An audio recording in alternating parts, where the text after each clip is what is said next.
the African wildcat. Her species is thought to have given rise to domestic cats. While her modern relatives live a pampered life, she clings to her wild ways. Her food doesn't come in a bowl, and she'll eat whatever she can find. Even termites. She's fast enough to pluck them right out of the air.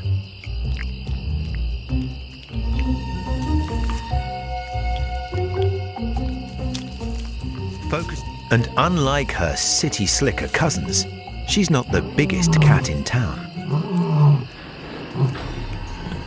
Lions are. Lions wouldn't hesitate to kill a fellow feline. The African wildcat's only option is keeping out of their way.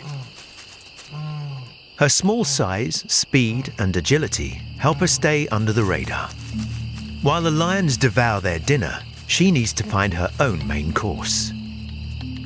Rodent.